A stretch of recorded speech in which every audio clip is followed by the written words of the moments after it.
We have talked about the school. And talking about the school, we've been able to figure out what the school requires from us as a teacher. We've also talked about the student, talking about how they learn and how we can effectively teach them a language. Now, the next thing we're going to talk about is the classroom.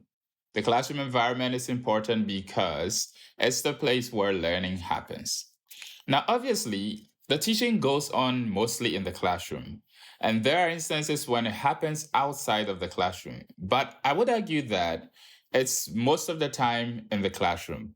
Now, in this section, we would consider how the classroom aids the learning process, how the teacher can use it to his or her advantage. Now, we will discuss classroom hierarchies. That's one of the things we're going to talk about. We will also look at, in two parts, the visual active part and a visual passive part of teaching in the classroom.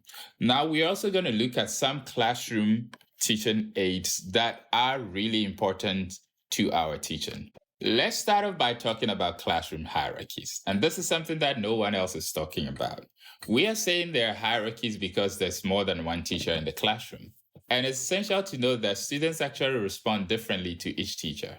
Usually, there's the main class teacher, the assistant, and in a kindergarten environment, there's a third teacher.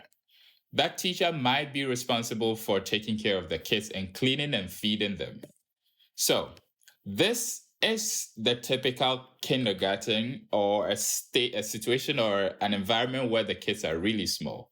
It might be different for those who teach a higher level.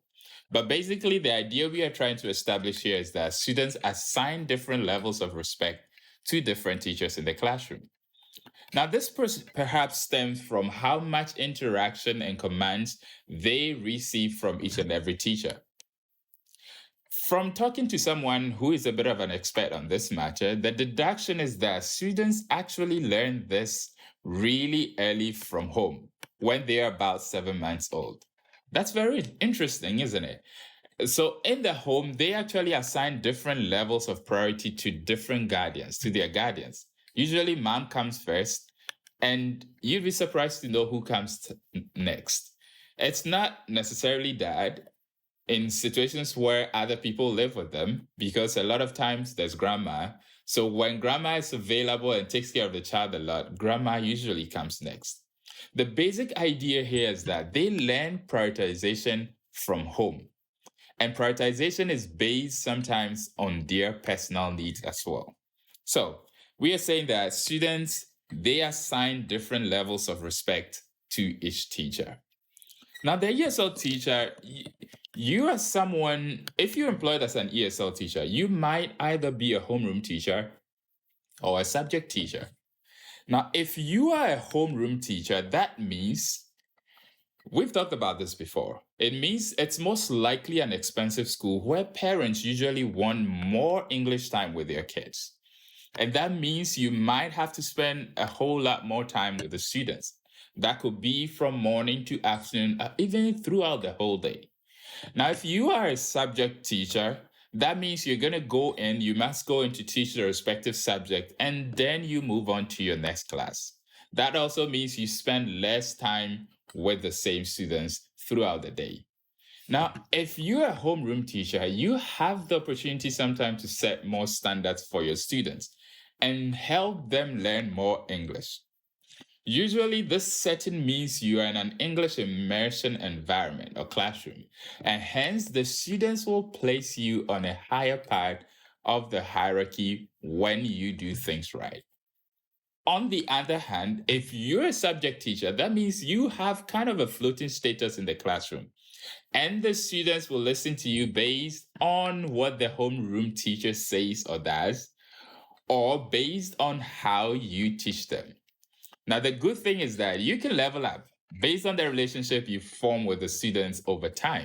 Now, we'll talk more about this later when we get to class control. But for now, we want to establish that there are hierarchies in the classroom, and the hierarchy will determine how the kids respond to you. So, moving on, we want to say that in addition to this, it is important to form a good relationship with the teachers you teach with, because they can be helpful to you in many ways, especially when you haven't gotten that level of command over the kids yet. Now, regardless of where you fall on the hierarchy or in the class teachers could be helpful, and they will be more susceptible to you, to listening to your requests, to helping you out when it comes to class control and other things based on the relationship you have with them. If you go in just acting like the commanding guy or the commanding person, the commanding teacher, they might be less likely to help you out. So, we've talked about four things. Number one is that the classroom usually has three teachers. We've also said that students assign different levels of respect to each teacher. That means your commands will be determined by your level on the hierarchy. The next is that as an ESL teacher, you might be a homeroom teacher. That means your level on the hierarchy might be higher. But then when you are a subject teacher, it will be determined by the kind of relationship you form with them and how you teach them. Finally, if you want the hierarchy to favor you, you're going to have to form good relationships with your class teachers.